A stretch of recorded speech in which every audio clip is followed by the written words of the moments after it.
Yeah, we haven't been in that area in several hours. We're actually getting inundated where we're at to the west. 10, this is Night Owl on Air 4. We're 10-8, we're en route. We're about 20 mics from Ajo. You guys got targets out there? Are you kidding me? We just broke the record. The National Association of Former Border Patrol Officers, hereafter referred to as NAFBO, was formed during the 2006 attempt at amnesty.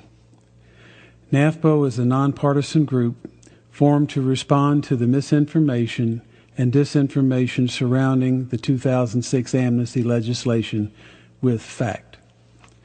We are a 501c4 organization that is affiliated with no other organization.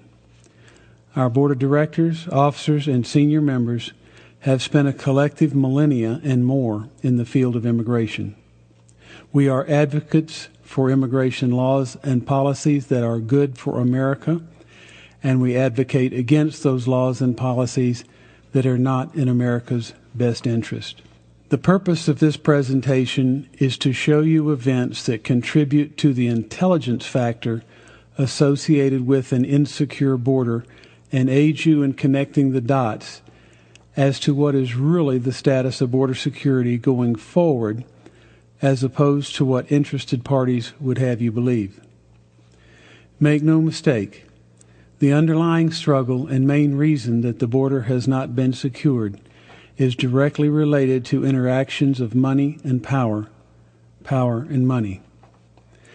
Our goal is to educate the American people to the dangers of illegal immigration and border insecurity, so they can directly influence our elected officials to make a secure border and a safe America a reality. Political correctness has no place in this conversation.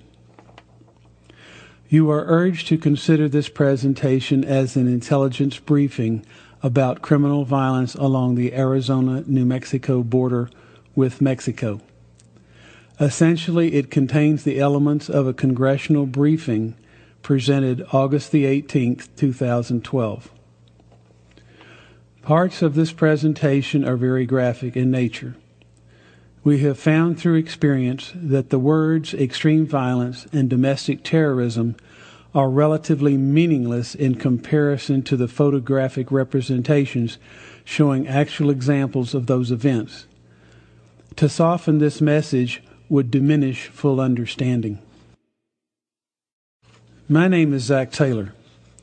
I am the current chairman of NAFBO and their designated border security expert.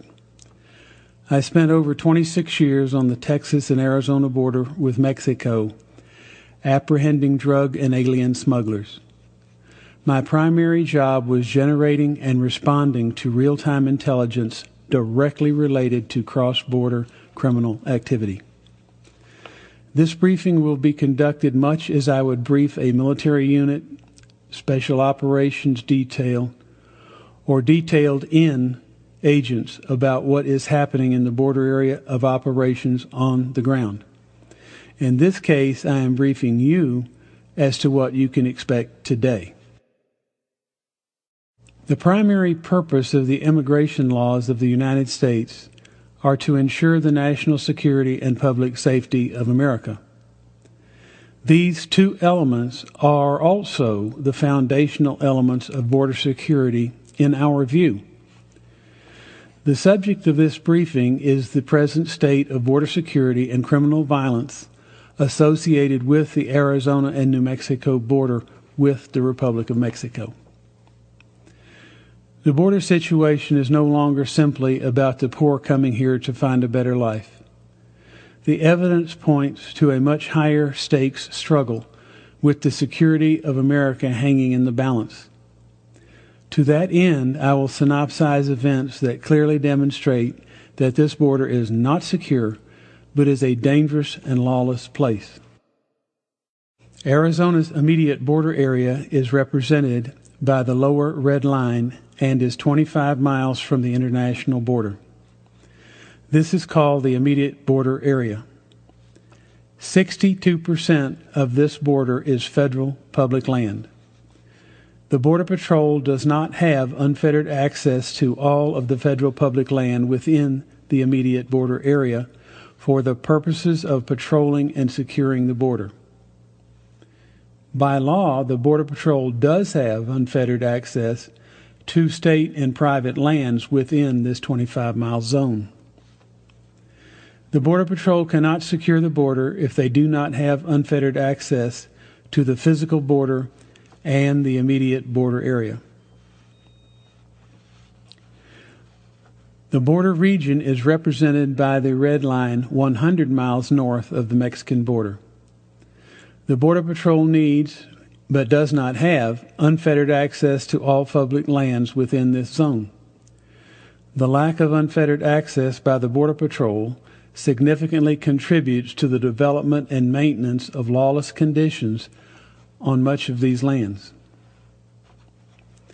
As you can see, these federal public lands flow in contiguous fashion from Mexico to the Phoenix, Arizona area and do provide a drug and alien smuggling corridor to the transnational criminals that exploit their advantage there.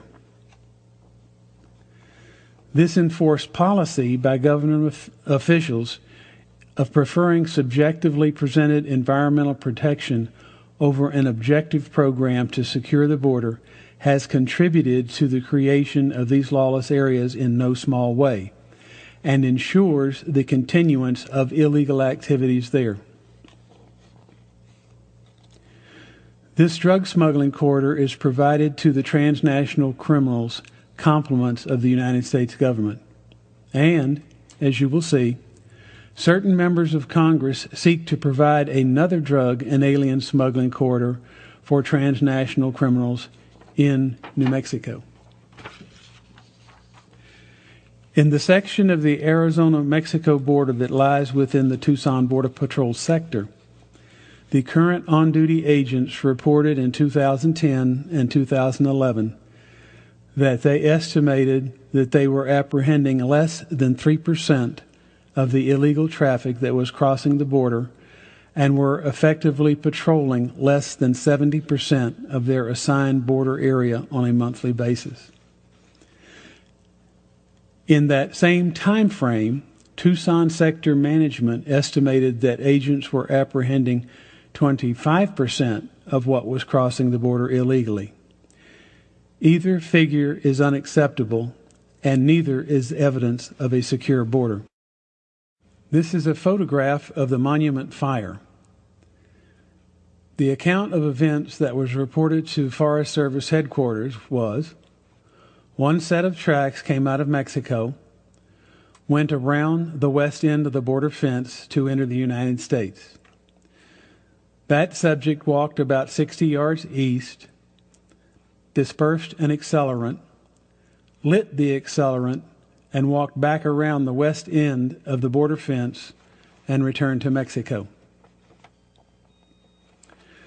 The U.S. Forest Service sent this report to the State Department. The State Department instructed the Forest Service not to release the information. Beginning on May 18, 2011, until after the fire was out, the Coronado National Forest was closed to civilian traffic, increasing the probability that the cause came from Mexico. This was a case of information related to border violence being intentionally concealed from the American public. 67 homes were destroyed by this fire, and the local residents that did not flee for their lives were evacuated. The fire was in the Miller Wilderness on Fort Huachuca. Fort Huachuca is a top-secret military installation. Fort Huachuca is also an active drug and alien smuggling corridor. This is a photograph of the Murphy Complex fire in Peck Canyon, which is within the Tumacacri Highlands Wilderness Study Area. 3 illegal aliens from Mexico were apprehended in the area that admitted setting some of the fires. Their alleged story about setting the fires as signal fires did not make sense. They kept moving downwind with the smoke and setting additional fires. The United States Attorney at Phoenix, Arizona, Dennis Burks, declined to prosecute the arsonists. Dennis Burks is also the United States Attorney with jurisdiction and oversight for Operation Fast and Furious. The U.S. Forest Service and the U.S. Border Patrol attempted to cover up the fact that the fires were set by 3 aliens then in custody. Even more telling, the incident commander for the Murphy Complex fire personally contacted the Arizona Republic and gave them the facts, and they would not run the story. This was clear evidence of a cover-up about the Murphy Complex fire, orchestrated by the government and aided by one of the largest newspapers in Arizona. Again, the Forest Service was ordered by the Department of State not to report the facts about people from Mexico starting the fires. This information is from the Wildland Firefighters Log of the U.S. Forest Service, Nogales Ranger District. The timeline was not available, but I was told it covered a considerable amount of time. This is a color map of Congressman Raul Grijalva's proposed Tumacacri Highlands Wilderness in dark green. Note that it is contiguous from the Mexican border north into Pima County, Arizona, and beyond the Border Patrol checkpoint north of Tubac, Arizona. The creation of this wilderness study area effectively extended the U.S.-Mexico border approximately 23 miles into the United States and provided a way around the Border Patrol checkpoint for drug and alien smugglers. Wilderness designations hinder Border Patrol operations and do not provide agents with unfettered access they need to secure the border. Note, at the center of this map is Peck Canyon. Peck Canyon is where Brian Terry was killed by weapons provided to criminals during Operation Fast and Furious. Peck Canyon arguably is the most dangerous area along the U.S.-Mexico border. Please note the connection between federally protected lands such as wilderness and monuments and transnational criminal activity. This is an incident plot of the Peck Canyon area within the Tumacacri Highlands Wilderness Study Area. This level of violent criminal activity was documented just 3 weeks before Brian Terry was killed in Peck Canyon. That his team was sent into Peck Canyon armed with beanbags in their shotguns is a very strong indicator that the leadership in the Department of Homeland Security is not interested in officer safety. This incident plot is proof that Peck Canyon required a response stronger than beanbags. 2.5 years later, those responsible for Operation Fast and Furious that signed the authorizing Form 819 have yet to be disclosed or brought to justice. Again, here we have a clear acknowledgement that this section of the Arizona-Mexico border is dangerous. This monument is dangerous to the extent that it is closed to the public because of transnational criminal activity. Yet, the Border Patrol is denied unfettered access to secure the border. It is difficult to imagine who, more than the transnational criminals, benefit from such a policy. Such a policy does not contribute to border security.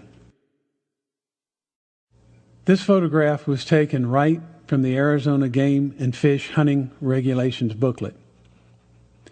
It should read, "Border insecurity exists in all of southern Arizona from California to New Mexico," rather than it does. What led Arizona Game and Fish to post such an advisory? Obviously, they have reason to believe there are border insecurity issues in southern Arizona. I think the answer is game cameras. Hunters and the game department use game cameras to locate and identify animal activity. These cameras and law enforcement surveillance cameras provided documented proof of criminal activity. The following slides are likely the type of photographs that led Game and Fish to conclude that southern Arizona is not safe. This is an infrared photograph of a drug smuggling group that has walked a load of marijuana from Mexico to a location on Interstate Highway 8 near Freeman, Arizona. Note that one of the group is carrying what appears to be an AK-47 rifle. This location is in the Tabletop Wilderness area and approximately 77 miles north of the Mexican border. This is another infrared photograph. This one is of a drug mule carrying a large bundle north in the Tumacacri Highlands proposed wilderness area in Santa Cruz County, Arizona. Here we see what appears to be a transnational criminal captured on film in southeast Cochise County, Arizona, near the Mexican border. Note the foam-soled shoes and the 30-round magazine in the AR-15 style rifle. 30-round magazines in 2008 were illegal to use for hunting purposes. The illegal drug and alien loads leave plenty of garbage along their trails coming into the United States. This site also shows the telltale signs of being a robbery site due to the way some of the litter is dispersed. These are the three elements normally present on federal public lands along the border that lead to those lands becoming lawless. Where these three elements exist, no one should feel safe. This is a photograph of myself in one such unsafe area at the Mexican border. I am holding the remnant of the border fence and standing on a major smuggling trail that leads to a rape tree inside the United States. This insecure and poorly defined fence is in the Pajarito Wilderness, where Border Patrol agents do not have unfettered access. Rape is a crime of violence. This is a photograph of an active rape tree. At this particular tree, there were over 30 sets of female underwear scattered about. There was no other trash except a few beauty aids such as eyeliner and lipstick. Victims report that they are separated from their smuggling group, taken to such a tree and then raped. Sometimes they are raped by multiple assailants. Occasionally, the women are in such poor condition after the ordeal that they cannot travel and are abandoned in the desert. These undergarments obviously had belonged to a young, small, female child. The trainer bra was with the torn panties. Note that considerable force was exerted to break the side straps on the panties. Among the footprints at this location was the print of one small bare foot. Being barefooted in this desert is as effective as being physically restrained, unless the person seldom, if ever, has worn shoes. Agents responding to censored traffic on the east side of the Tumacacri Highlands Wilderness Study Area encountered a group of marijuana smugglers at Tubac, Arizona. This smuggler fired 6 shots at a Border Patrol agent at close range. Fortunately, the smuggler missed. The Border Patrol agent did not. Note the .357 Magnum handgun and the marijuana backpack still on the smuggler's back. Had you seen this smuggler walking down the street anywhere in Arizona or New Mexico without the gun and marijuana backpack, you probably would not think anything about him. The fact is, these transnational criminals live among us. They are here primarily to engage in illegal activity. This is a photograph taken of a group of smuggled aliens west of Tubac, Arizona. This group is believed to be illegal aliens from China. in the same general area where 3 illegal alien smugglers were found in November 2011 that had been executed.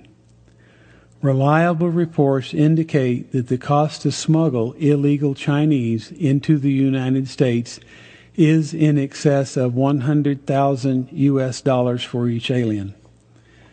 These kinds of aliens are referred to as high-value aliens because of the cost to smuggle them into the United States. While we may speculate whether or not the executed smugglers had their high-value aliens ripped off, may I suggest that it is more important to determine who paid the cash to smuggle these aliens into the United States and what was expected of the alien after arrival and assimilation into the population.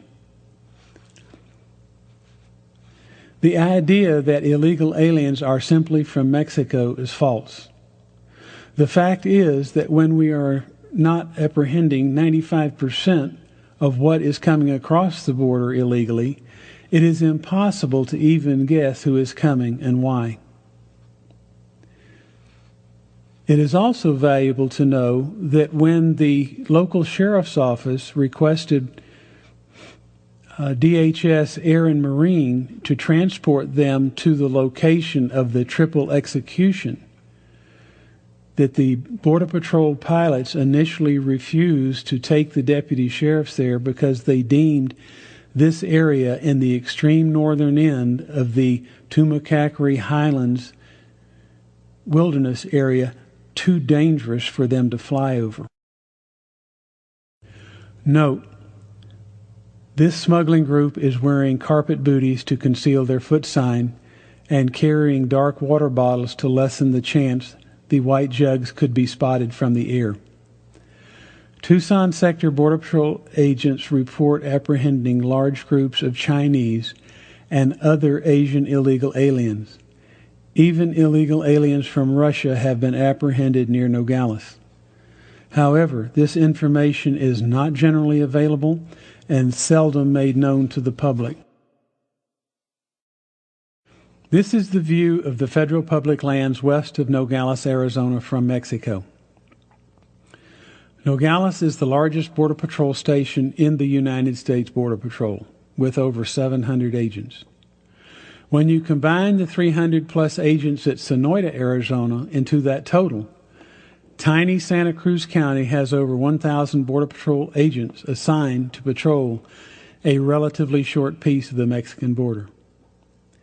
It is these Tucson sector agents that report apprehending less than 3% of what they know is crossing the border illegally. This low success ratio means that the drug and alien smugglers have high success getting their contraband into the interior of the United States. This also means that the land on the Mexican side of the border that accesses these lawless areas are very valuable and probably controlled by the transnational criminals that inhabit Mexico. We need to understand that the point of sale for the contraband is inside of the United States. There is no sale and no profit until the contraband reaches the destination inside of the United States. For instance, the cost of an illegal Mexican citizen to be smuggled from Nogales, Arizona to Phoenix, Arizona in 1993 was about $30 to $50 US. Today, it may cost an illegal alien from Mexico $2,500 to $3,000 for that same service. The cost dispels the notion that these are just poor people coming here to make a better life. $3,000 to the average illegal Mexican alien is not an insignificant sum. We need to know who is paying their cost and what is expected of them in return. Once the cost of drug and alien smuggling exceeds the consideration of any sum of money, the exchange then becomes a matter of blood. Once the costs are elevated to this level, we see true evil manifested in the struggle for power and money along the Arizona-Mexico border.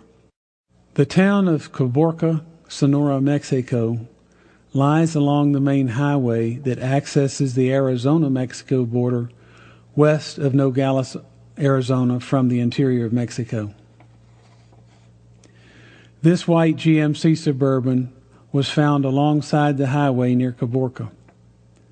The engine was running, the air conditioning was on, the window was rolled partway down on the rear passenger side, and blood was dripping out of the bottom of that same door. Inside the Suburban, the cargo was covered with 2 white bed sheets. On the bed sheets in red was written a narco message to whomever found the message that the people controlling this area are not to be confronted. Under the sheets were the remains of between 10 to 14 human bodies that showed signs of extreme trauma, bondage, torture, and dismemberment. This was clearly a terroristic message to others that whoever controlled access to this part of the Arizona border was prepared to defend their turf at all costs. At a prominent movie theater in downtown Acapulco, Guerrero, Mexico, the skin from a human head was found draped over one of the divider stanchions at the entrance. Nearby was a human head that had been skinned.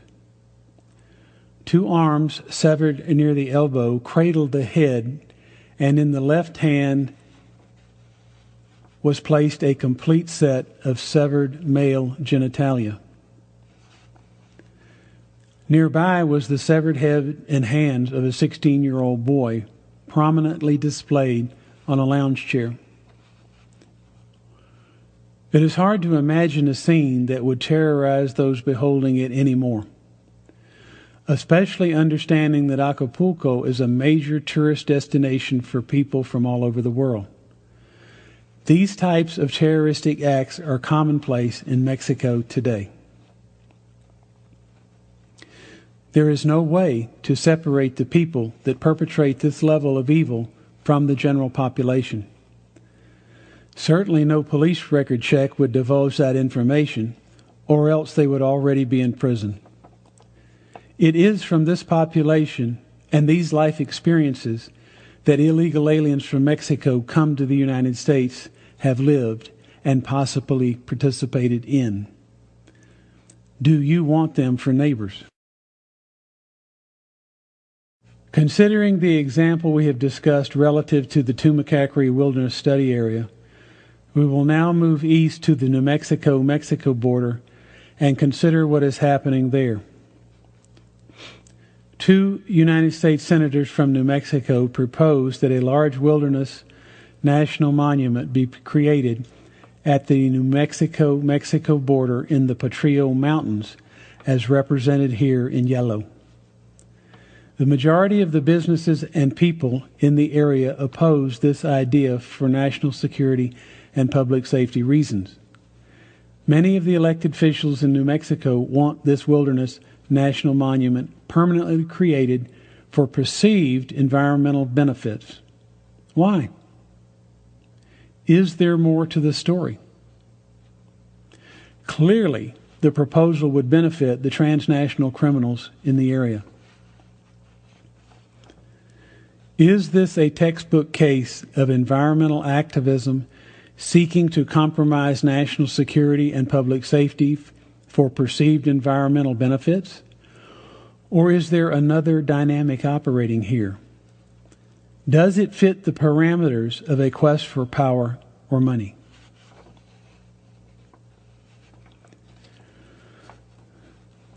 Looking at this map, we see that the proposed wilderness is near Las Cruces, New Mexico, Interstate Highways 10 and Interstate Highway 25, and an airport.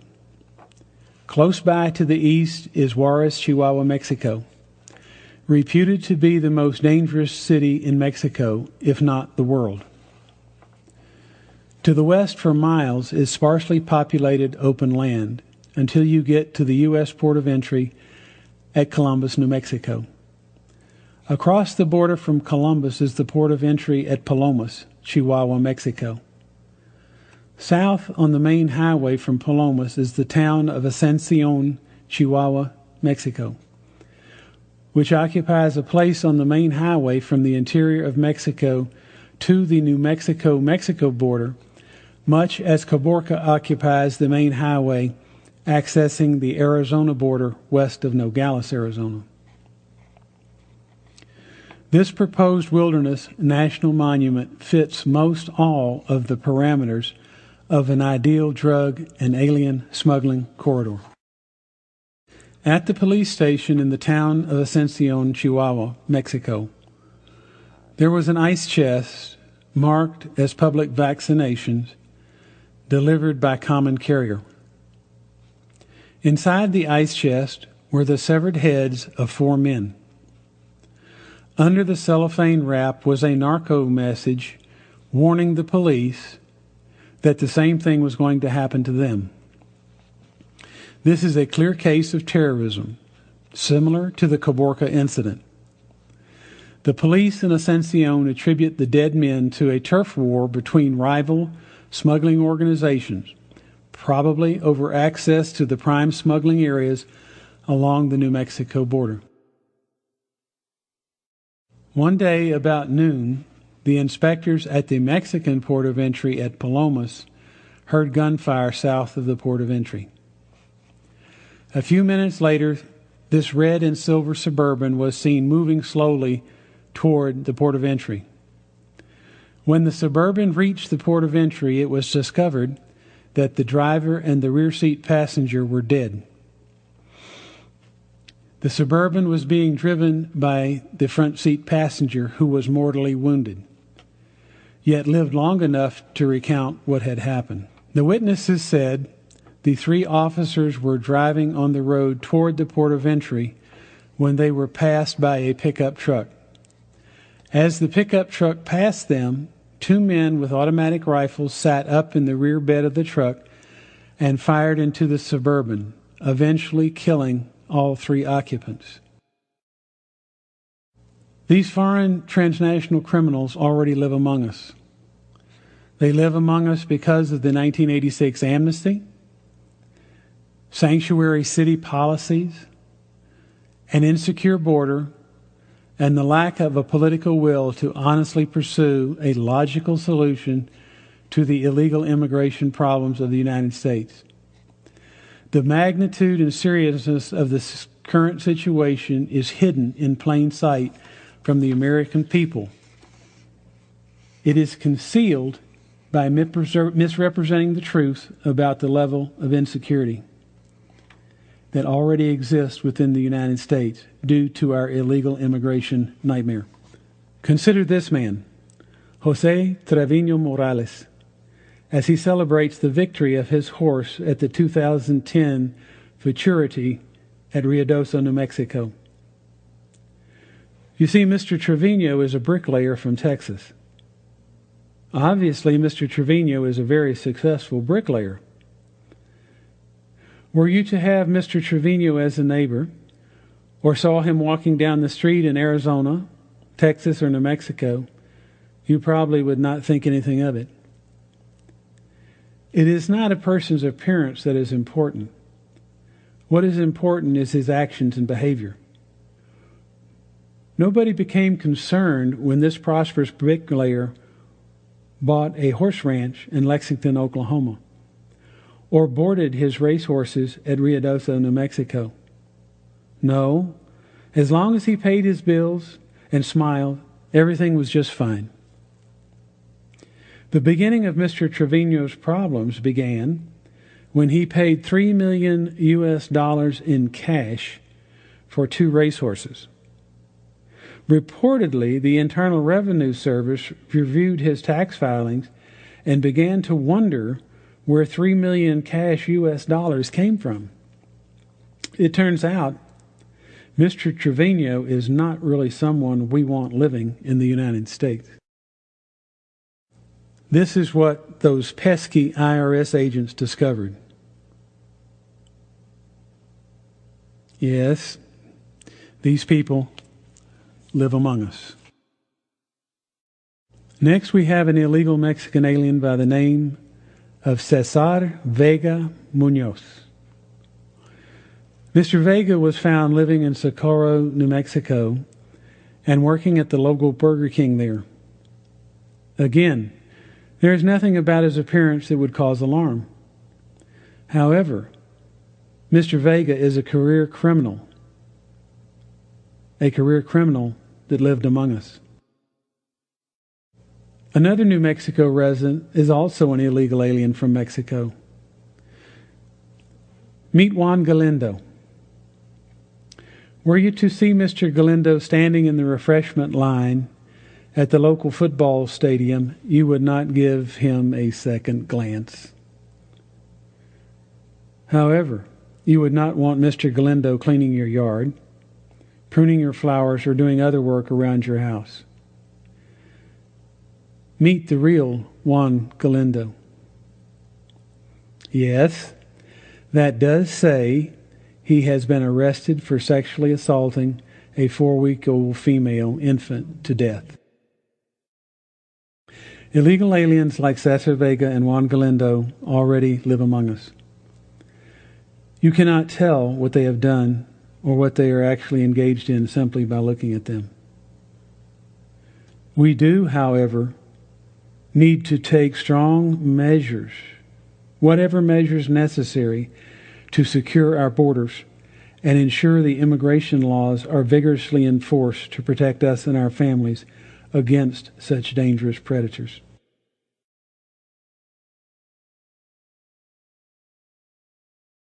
NAFBO knows from the Arizona experience that this intelligence trend is valid. We do not have to prove it again in New Mexico to know where that wilderness proposal will take New Mexico. The conclusion is clear. Creating wilderness, monument-like federal public lands along the Arizona or New Mexico border would promote border insecurity and benefit transnational criminals. It is also clear that a large percentage of the illegal aliens that currently live among us are undesirable. The question now becomes, why are these threats being ignored, and who is providing the money to support such efforts that would directly diminish national security and public safety? I have given you the examples and the tools. The answer to that question is up to you.